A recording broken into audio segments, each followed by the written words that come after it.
Nous, la terre, c'est vraiment important pour nous. On veut la conserver. On veut la conserver pour nos enfants aussi. On nourrit le monde aussi, donc c'est super important pour nous de faire attention au sol. Le sol, c'est la base. C'est le départ des plantes. C'est le départ des plantes qui vont nourrir les humains, les animaux. Il faut le conserver, il faut le nourrir.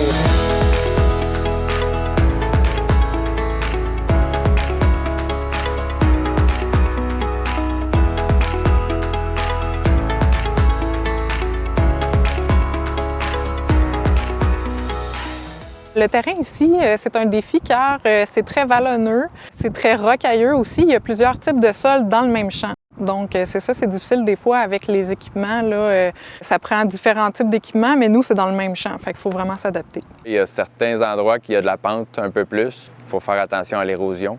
Les bonnes pluies, s'il y a gros de la pente, le sable, il se lessive. C'est pour ça qu'on a essayé d'adapter le plus possible là, des méthodes pour réduire les risques. À l'automne, après la batteuse, on ne touche plus à rien. On laisse ça comme ça, on laisse les résidus en surface.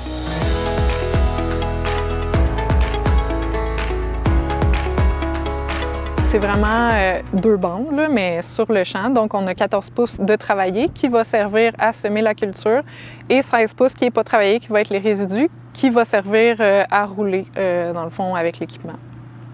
Les résidus de récolte de l'année passée, ils restent à la surface, que c'est de l'alimentation pour les vers de terre. Ça maintient la structure aussi s'il y a une pluie tôt au printemps. La moitié du champ, la bande qui n'est pas travaillée, reste solide en cas d'érosion. C'est comme un peu un compromis entre le semi-direct et la régie conventionnelle. C'est sûr qu'ici, c'est un défi aussi. Les unités thermiques sont plus basses, il fait plus froid. Donc, un semi-direct au printemps, c'est plus difficile. La germination n'est pas bonne parce qu'il fait plus froid.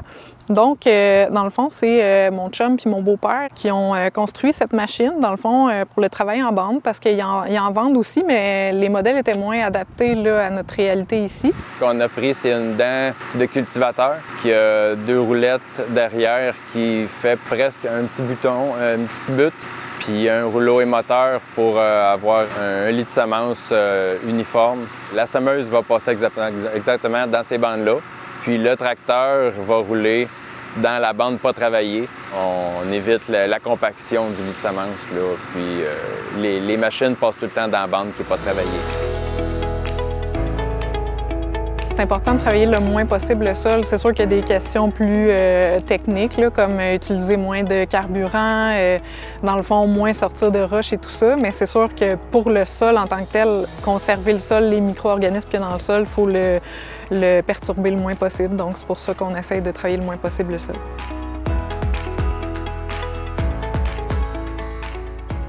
Ici, il y a 10 ans, il n'y avait aucun ver de terre. Il fallait être patient pour trouver un ver de terre. Puis là, comme aujourd'hui, on n'a pas besoin de se tracasser la tête. Il y en a des vers de terre.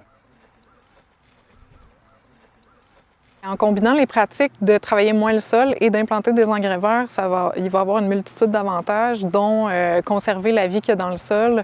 Ça va structurer le sol, ça va diminuer l'érosion. L'eau va mieux pouvoir s'infiltrer là, avec le travail que les racines vont faire pour nous.